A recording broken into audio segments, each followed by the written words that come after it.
Everyone comes to you with their problems, their heartbreaks, their confusion, their 2 a.m. texts when they can't sleep. And somehow, no one ever thinks to ask you the same question you've spent years asking them: are you okay? I noticed. I've always noticed. Tonight, I want to sit with you in this, because I think you've been carrying something for so long, so quietly, that you've almost forgotten what it feels like to be the one who's cared for instead of the one who's always doing the caring.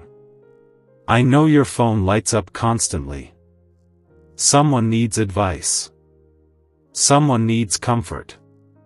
Someone needs you to listen at midnight when their world feels like it's falling apart.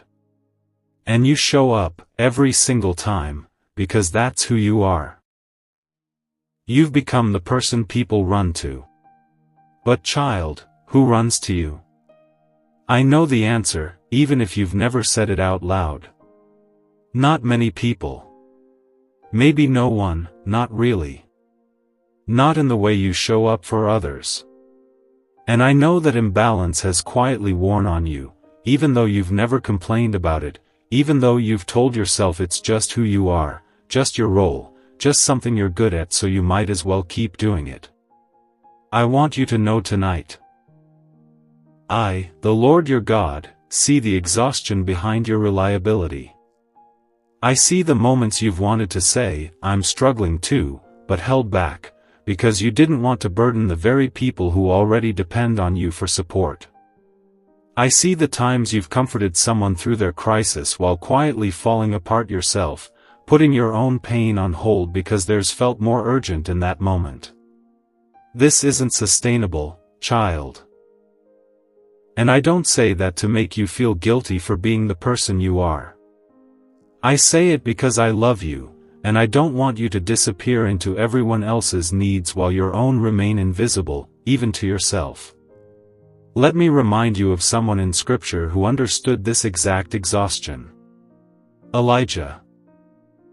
A prophet who had just experienced one of the greatest spiritual victories of his life, standing against hundreds of false prophets, calling down fire from heaven, watching me prove myself powerfully in front of an entire nation. And immediately after that victory, what happened? He collapsed into complete exhaustion, fear, and despair, fleeing into the wilderness, telling me he wanted to die, that he'd had enough, that he was the only one left who still cared. I didn't rebuke him for that collapse. I didn't tell him to push through, to keep serving, to keep showing up for everyone else's needs while ignoring his own. I sent an angel to physically care for him, to let him sleep, to feed him, to let him rest before I asked anything else of him. Twice, the angel woke him gently, not with a mission, but with food and water. Rest first. Provision first. Then, eventually, purpose again. I want you to notice something important in that story. Even my most faithful servants need to be cared for, not just to keep caring for others. Elijah had been pouring out his strength for everyone else, for the entire nation, and I recognized that he needed to receive before he could keep giving. I didn't love him less for needing rest. I loved him enough to insist on it. Child, I am the Lord who does the same for you tonight. I am not asking you to keep pouring from an empty cup. I am inviting you to receive, to rest, to be cared for, even if the people around you haven't learned how to offer that care themselves. I also think of Martha, so consumed with serving, with hosting, with making sure everyone else's needs were met, that she became distracted and resentful, watching her sister Mary simply sit and receive instead of constantly doing. And I gently corrected Martha, not because serving is wrong, but because she had lost the ability to simply receive, to sit, to be present without constantly performing usefulness for everyone around her.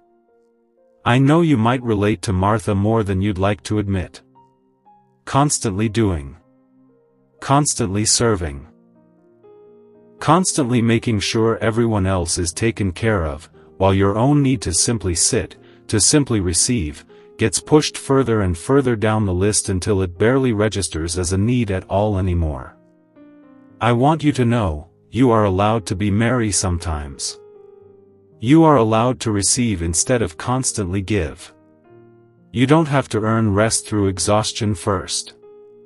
You are allowed to simply sit in my presence, to simply be cared for, without immediately jumping back into service mode. I also want to speak to why this pattern exists in the first place, because I don't think it's an accident that you became the person everyone runs to.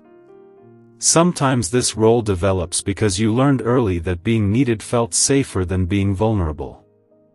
If you're always the strong one, the reliable one, the one with answers, you never have to risk the discomfort of needing something from someone else who might not show up for you the way you show up for them.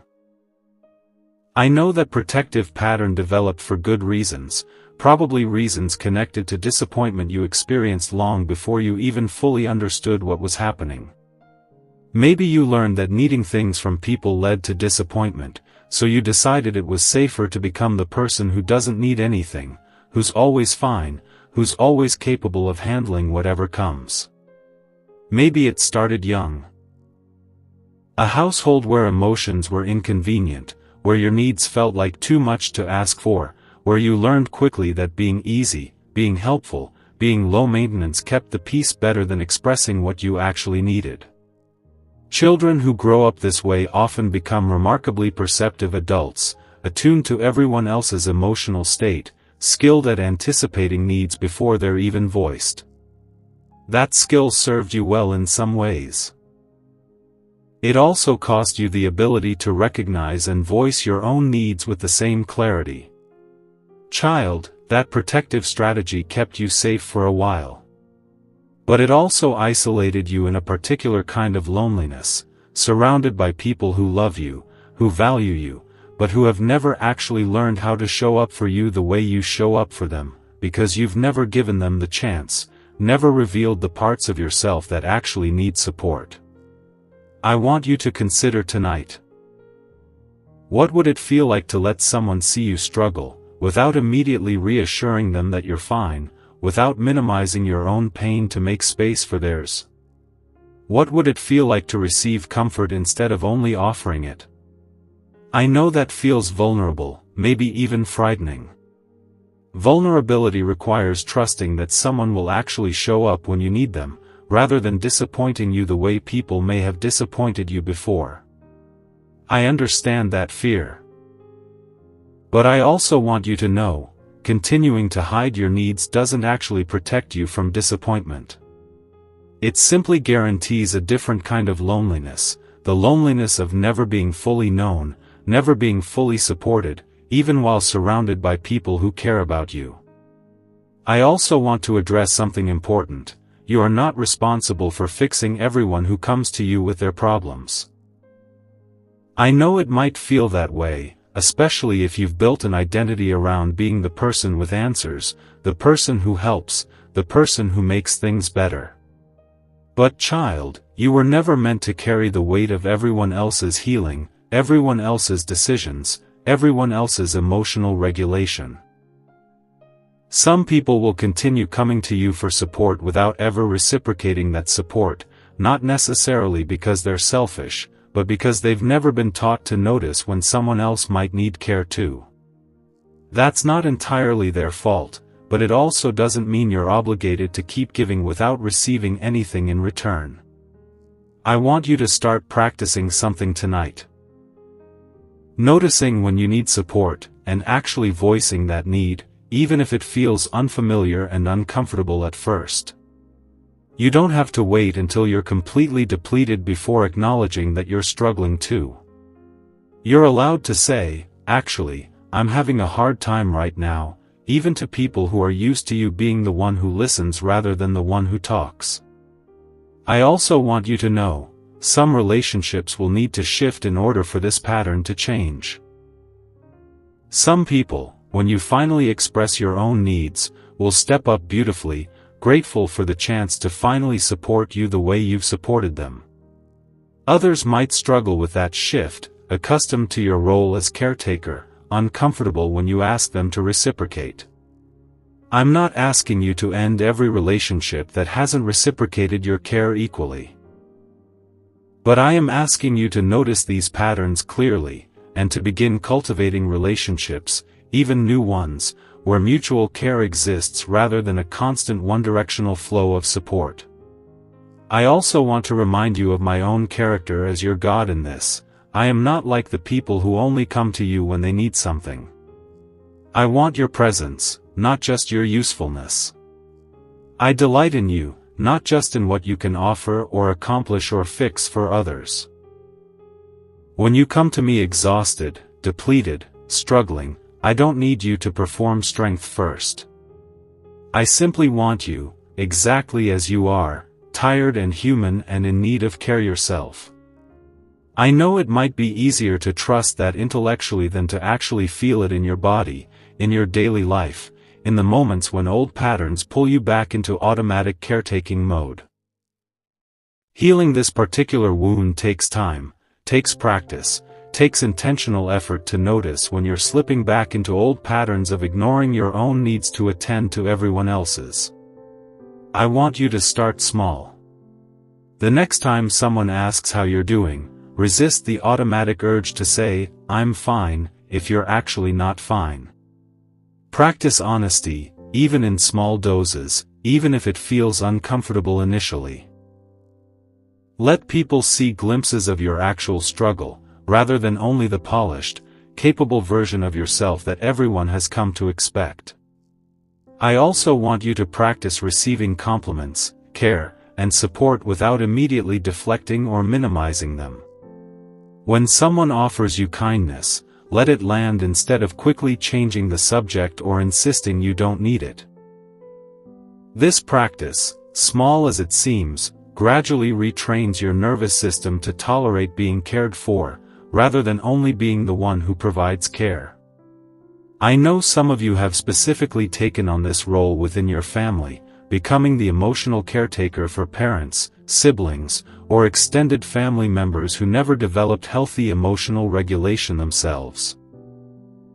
That specific dynamic can feel especially difficult to shift, because family patterns are often deeply ingrained, established over years, sometimes over your entire lifetime.